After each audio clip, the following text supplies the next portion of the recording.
جی علی بھائی، سرگودا سے ایک بریلوی اسلامی بہن نے خط لکھا ہے جس میں آپ کی دعوت حق کی معقول تعریف کرنے کے بعد کچھ گلے شکوے بھی کیے ہیں، جن میں سے چند ایک سوالات بھی اٹھائے ہیں جن کو میں نے بڑی محنت سے ترتیب دیا تاکہ وہ سوالات اور آپ کے جوابات عوام الناس کے لیے فائدہ مند ہو سکیں۔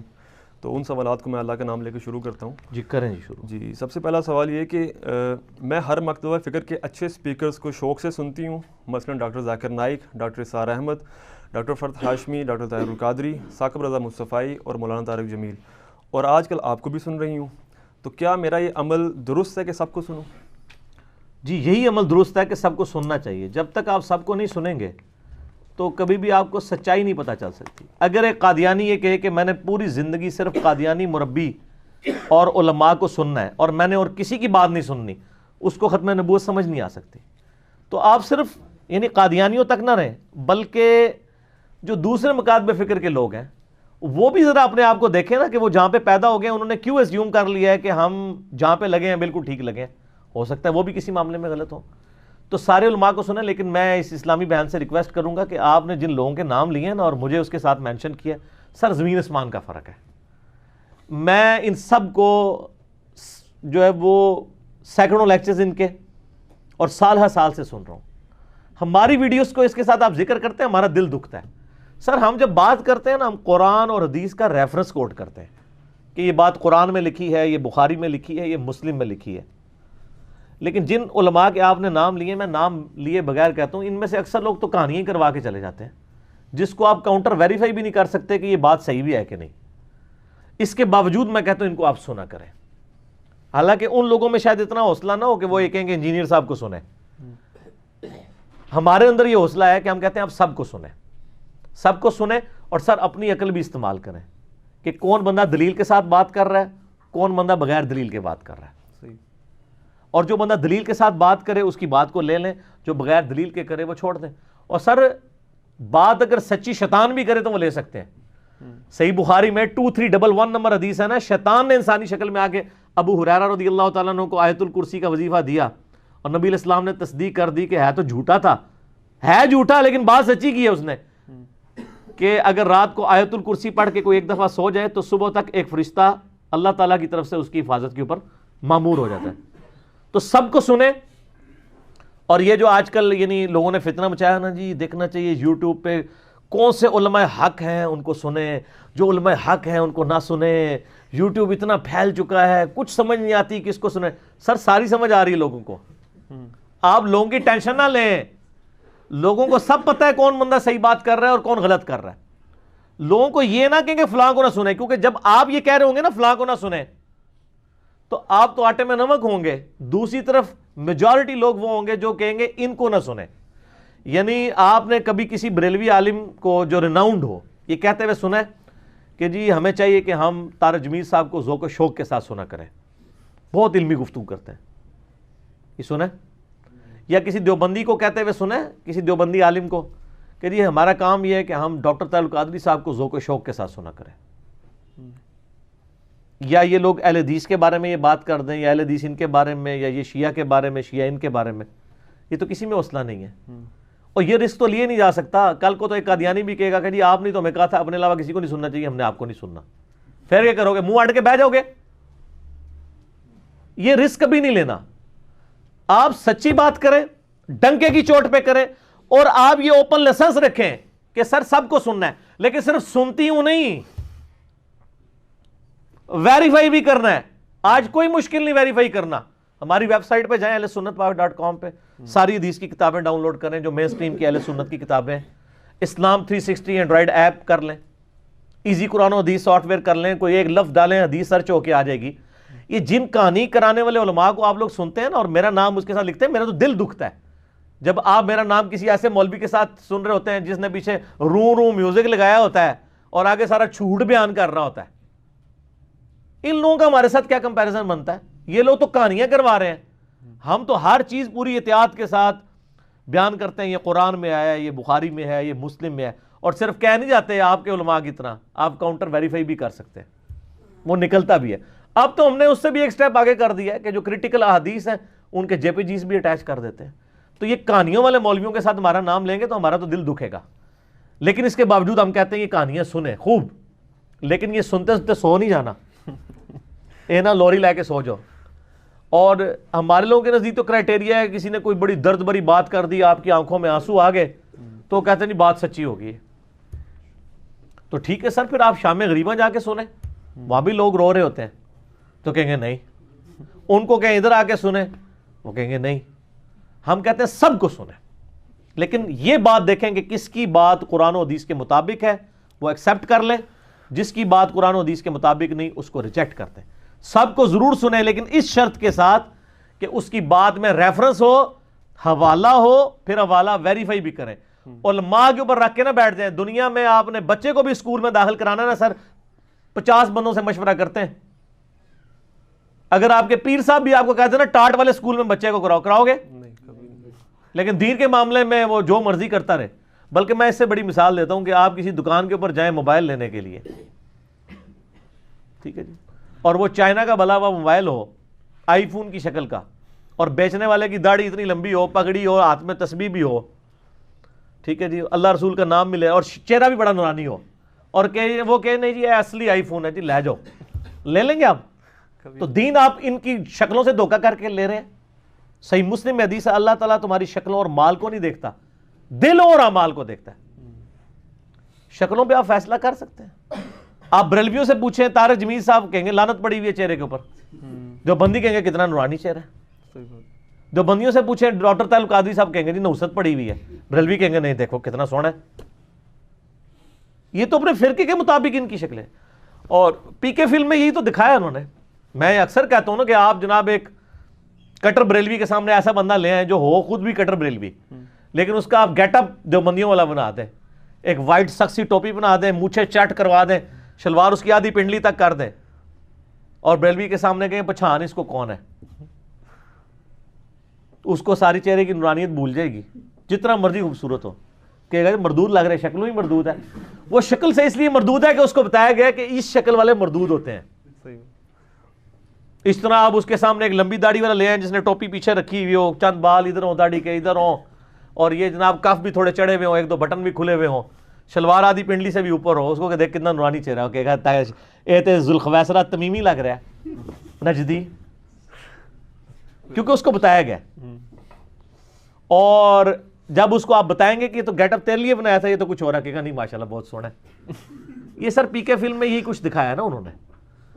تو ویسے کیتا تو اڑنا صحیح ہاتھ کیتا ہے ٹھیک، لیکن یہ قدغن ہم قطر نہیں لگانے دیں گے کہ جی آپ توحید کے اوپر آپ اہل حدیث کے بیان سننا چھوڑ دیں، فضائل صحابہ پہ دیوبندیوں کے بیان سننا چھوڑ دیں، یا آپ نبی الاسلام یا بزرگوں کے بارے میں بریلویوں کے چھوڑ دیں. ہم کہتے ہیں چھوڑنا دیں، سنیں، اس کے بعد سر ہماری ویڈیوز بھی دیکھیں. پھر جب ہم انجینئرنگ کرتے ہیں نا، وہ سارے بزرگوں کے واقعات کی پوری انجینئرنگ جب ہوتی ہے نا، تو وہ لوگوں کے سامنے حق اور باطل کھل کے آ جاتا ہے. یہ عرصے سے کہانی کرائی ہوئی تھی. شیخ عبد القادر جیلانی کے سامنے اللہ تعالیٰ ایک بادل کی شکل میں ظاہر ہوا، کہا عبد القادر تو آج کے بعد تجھے ساری نمازیں معاف. ٹھیک ہے نا جی، بڑے فخر سے سنایا کرتے تھے. تو عبد القادر جیلانی رحمۃ اللہ علیہ نے کہا کہ وہ نمازیں تو نبی کو معاف نہیں تھی، مجھے کیسے معاف ہو سکتی ہیں. تو وہ سمجھ گئے کہ یہ شیطان ہے. تو انہوں نے کہا لا حول ولا قوۃ الا باللہ. تو پھر شیطان نے جاتے ہوئے ایک اور وار کیا کہ عبد القادر تو اپنے علم کی وجہ سے بچ گیا. ٹھیک ہے، تیرے اس مقام پہ پہنچے ہوئے 70 اولیاء اللہ میں نے ورگلا دیے تھے، تجھے تیرے علم میں بچا لیا. تو انہوں نے کہا نہیں مجھے اللہ کے فضل نے بچایا. وہ کہتے ہیں سبحان اللہ. سر اب اس کی انجینئرنگ ہو چکی ہے انجینئر صاحب کے دنیا میں آنے کے بعد، دنیا میں چھوڑے جانے کے بعد. کہ سر یہ بتائیں، آپ تو کہتے ہیں پیر پکڑیں. شیخ عبد القادر جیلانی کے لیول کے 70 لوگوں کو شیطان نے جو ہے جنہوں کہتے ہیں نا گوڑے تھلے دے کے ٹا لیا اور دوزخ میں پہنچا دیا. وہ 70 غوثوں کے مرید کدھر گئے ہیں؟ یہ ہے انجینئرنگ.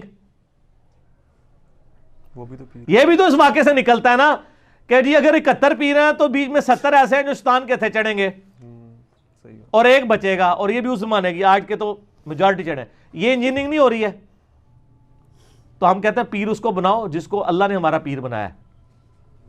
امام اعظم محمد رسول اللہ صلی اللہ علیہ وسلم ما ضل صاحبکم وما غوا. تمہارے نبی نہ کبھی بہکے ہیں نہ کبھی بہرا چلے. ان کو اپنا پیر مانو. یہ جتنے آپ نے پیر بنائے ان کا سٹیٹس کیا ہے؟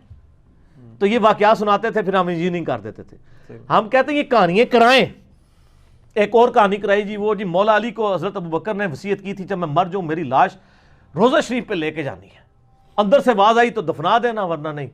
تو اندر سے آواز آئی حبیب کو حبیب سے ملا دو. میں نے اس کی انجینئرنگ کر دی. اللہ کے بندے، حضرت عمر کو حدیث بھول گئی تھی. حضرت عمر کی جب وفات آئی ہے تو بخاری میں حدیث موجود ہے ڈیٹیل سے، انہوں نے اپنے بیٹے حضرت عائشہ کے پاس بھیجا کہ اجازت لے دو حجرے میں دفن ہونے کی. ان کو تو چاہیے تھا کہ مجھے بھی لے جاؤ قبر رسول پہ. جس طرح وہاں آواز آئی تھی ابو بکر کے لیے میرے لیے بھی آ جائے گی، کیونکہ نبی الاسلام کے تو دونوں یار تھے نا. اتنی ایک نال پکی یاری تھی، دوسری نال کچی. وہ آ گئی بخاری میں. کہانی بزرگوں نے لکھی تھی، بزرگوں کی کہانی کھل گئی. اس میں الفاظ ہے بخاری میں کہ اگر اماں عائشہ نے اجازت دی مجھے دفنا دینا حجرے میں، ادروائز مسلمانوں کے قبرستان میں دفنا دینا. اجازت مل گئی. اسی زخم کے دوران آگے بتایا تو انہوں نے کہا شکر ہے، میرے لیے دنیا میں سے بڑھ کے کوئی چیز نہیں تھی. اور اب جب میں مر جاؤں پھر میری میت کو اماں عائشہ کے پاس لے جانا، تاکہ بعد میں کہانی کر لوں پتہ چلے کہ روضہ شریف پہ نہیں، اماں عائشہ کے پاس. اگر وہ اجازت دے دیں دفنا دینا، پھر نہ ورنہ کہیں اور دفنا دینا. یہ نہ ہو کہ انہوں نے روب کی وجہ سے، میرے امیر المومنین ہونے کی وجہ سے یہ کہہ دیا ہو تو بیک فٹ میں نہ کہیں وہ پھر بعد میں چلی جائیں. یہ اندازہ کریں. تو یہ کہانیوں کی میں نے سر کہانیاں کراؤ لیکن انہوں نال انجینئرنگ بھی ہوا کرے گی انشاءاللہ تعالی. جی اگلا سوال ہے کہ کیا میرا یہ انالیسس درست ہے کہ اہل حدیث نے توحید میں غلو کیا، حتیٰ کہ بتوں والی آیات اولیاء اللہ پر لگا دی اور آل امیہ کی دفاع کا ٹھیکہ لے رکھا ہے، اور اسی طرح دیوبند نے صحابہ کرام کے دفاع اور شیعہ نے اہل بیت کے دفاع اور بریلوی نے بزرگوں کے دفاع کا ٹھیکہ لے رکھا ہے، اور اسلام کا دفاع کوئی کرنے کو تیار نہیں ہے؟ سر ہم بیٹھے ہوئے نا، یہ ٹھیکہ ہمارے پاس ہے. صحیح مسلم میں حدیث ہے، نبی علیہ السلام نے فرمایا کہ برائی دیکھو ہو سکے تو اپنے ہاتھ سے روکو، ہاتھ سے نہیں روک سکتے تو زبان سے روکو. اگر زبان سے نہیں روک سکتے کم از کم دل میں برا جانو. لیکن کہا ذالک اضعف الایمان، یہ ایمان کا سب سے کم ترین درجہ ہے. اس کے بعد تو ایمان بالکل نہیں ہے. تو الحمدللہ ہم اپنی زبان سے روک رہے ہیں. ہاتھ سے روکنا حکومت وقت کا کام ہے، جن کے پاس پاور ہے، جن کے پاس عدلیہ ہے، جن کے پاس فوج اور پولیس کے ادارے ہیں. ہم اپنی زبان سے جہاد کرتے ہیں اور لوگوں کو بتاتے ہیں کہ سچ بات یہ ہے. باقی یہ کہہ رہے ہیں کہ جو ٹھیکے لیے ہوئے ہیں، واقعی ٹھیکے کا لفظ کسی حد تک درست ہے، یہ ٹھیکے ہی ہیں ان کے. ادروائز جن چیزوں کے انہوں نے ٹھیکے بھی لیے ہوئے نا اس میں بھی یہ زیادتی کر رہے ہوتے ہیں. یہ صحیح ہے کہ اہل حدیث بھی بعض اوقات زیادتی کر جاتے ہیں، لیکن یہ کہنا کہ جی وہ آیات بتوں کے بارے میں وہ لگا دیتے ہیں یعنی اولیاء اللہ کے اوپر، وہ چھوڑ دیں. سر بتوں کے علاوہ بھی بہت ساری آیات ہیں جو اولیاء اللہ پہ اس حوالے سے لگتی ہیں کہ وہ مشکل کشا نہیں ہے. یعنی سورۃ المائدہ اگر آپ کھول کے دیکھیں آیت نمبر 72 میں، تو یہ کہ توحید کے اوپر تو میں صبر نہیں کر سکتا، توحید کے اوپر اگر کوئی بلیم کرے گا اس میں تو ہم نہیں صبر کرتے، سیدھی سی بات ہے. اعوذ باللہ من الشیطان الرجیم، بسم اللہ الرحمن الرحیم. آیت نمبر 75 ہے، مل مسیح ابن مریم الا رسول، عیسیٰ ابن مریم تو نہیں مگر ایک رسول ہی، قد خلت من قبلہ رسول، ان سے پہلے بھی رسول گزرے ہیں، وامہ صدیقہ، ان کی ماں ایک راست باز عورت تھی، کانا یاکلان الطعام، یہ دونوں ماں بیٹا کھانا کھایا کرتے تھے. عیسیٰ اور ان کی ماں کھانے کے محتاج تھے. یہ بتوں کے بارے میں تو آیت نہیں ہے، یہ تو زندہ لوگوں کے بارے میں. انظر کیف نبین لہم الآیات، ذرا دیکھو تو صحیح ہم اپنی آیات کس طرح کھول کھول کر بیان کرتے ہیں. ثم انظر انا یؤفکون، پھر ان کی طرف دیکھو یہ کہاں پھیرے جاتے ہیں. قل اتعبدون من دون اللہ، اے نبی علیہ السلام فرما دیجئے تم اللہ کو چھوڑ کر عیسیٰ اور ان کی ماں، ان کو من دون اللہ، یہاں من دون اللہ بت کو نہیں سر، عیسیٰ اور ان کی ماں کو کہا گیا، ان کی عبادت کرتے ہو. ما لا یملک لکم ضرا ولا نفعا، جو نہ تمہارے نقصان کے مالک ہیں نہ نفع کے. یہ کہتے ہیں جی ہم بزرگوں کی عبادت تو نہیں کرتے، ہم تو صرف مدد کے لیے پکارتے ہیں. اللہ نے ذکر عبادت کر کے کہا کہ وہ نفع نقصان کے مالک بھی نہیں ہے. اس کا مطلب جو نفع نقصان کا مالک نہ ہو نہ اس کی عبادت ہو سکتی ہے نہ اس کو پکار سکتے ہیں مدد کے لیے، کیونکہ ایاک نعبد و ایاک نستعین واللہ هو السمیع العلیم، اللہ ہی ہے جو سننے والا ہے، علم والا ہے. تو وہ قرآن کی آیات جسے فٹ اسے گفٹ. میں نے مسئلہ 154 ریکارڈ کرایا ان کے اس دھوکے کے اوپر، جی یہ تو بتوں کے بارے میں آیات، یہ تو فلانے کے بارے میں آیات. بھئی جسے فٹ ہوں گی آیات وہ گفٹ کر دیں گے. کیا بریلوی حضرات جو آیات پڑھ رہے ہوتے ہیں وہ کافروں کے بارے میں نہیں ہوتی؟ یہ جو آیت ہے قل ان کنتم تحبون اللہ فاتبعونی یحببکم اللہ، جو ہر میلاد کے جلسے میں پڑھی جاتی ہے، یہ تو یہودیوں کے بارے میں. اے نبی سے فرماؤ اگر تم اللہ سے محبت کے دعوے دار ہو پھر میری اتباع کرو، پھر اللہ بھی تم سے محبت کرے گا. تو سر یہ تو آپ اپنی عوام کو سنا رہے ہوتے ہیں، وہاں کوئی کھڑے ہو جائے یہ تو وہ یہودیوں کے بارے میں، تو آپ کیا کہیں گے؟ او یار آیت جس کے بھی مرضی بارے میں ہے، آیت تو یونیورسل ہے، جسے فٹ اسے گفٹ. اگر آپ بابے کو مدد کے لیے پکاریں گے یا کسی بت کو مدد کے لیے پکاریں گے، ایاک نستعین کی دونوں صورت میں وائلیشن ہے. صحیح بات. کوئی عطائی خدا بھی ہوتا ہے؟ نہیں. ذاتی خدا ہی ہے نا. صحیح ہے. لیکن مدد میں کہتے ہیں عطائی ہوتی ہے، حالانکہ ایک ہی آیت میں ایاک نعبد و ایاک نستعین، اللہ عبادت بھی تیری کرتے ہیں، مدد بھی تجھ سے مانگتے ہیں. بال مسئلہ نمبر 3 ہے میرا، دعا صرف اللہ ہی سے، اس میں جتنے انہوں نے دھوکے دیے ہوئے ہیں اس کے حل میں. اور مسئلہ 43 ہے وسیلہ اور توسل کے صحیح احکام و مسائل. اور ایک ہے مسئلہ نمبر 154 جس کا ٹاپک یہ ہے کہ جو آیات قرآن کی کافروں کے بارے میں ہے، بتوں کے بارے میں ہے، یہ سارے وہ دھوکہ. اور عبداللہ بن عمر کی ایک روایت پیش کرتے ہیں، انہوں نے بتوں کا ذکر نہیں کیا، صحیح بخاری میں ہے کہ جو خوارج تھے وہ کافروں کے بارے میں جو آیات نازل ہوئی تھی وہ صحابہ پہ لگا کے ان کی تکفیر کرتے تھے. بتوں کا ذکر ہی نہیں ہے، انہوں نے خود سے بت لگا لیے بیچ میں اپنے بابے بچانے کے لیے. وہ تو بعد ہی کچھ اور ہے. مسئلہ 154 میں ریکارڈڈ موجود ہے. صحیح. اور باقی رہا یہ یعنی دیوبند کا مسئلہ. دیوبند کا مسئلہ یعنی یہ ہے کہ وہ اینٹی شیعہ ہیں.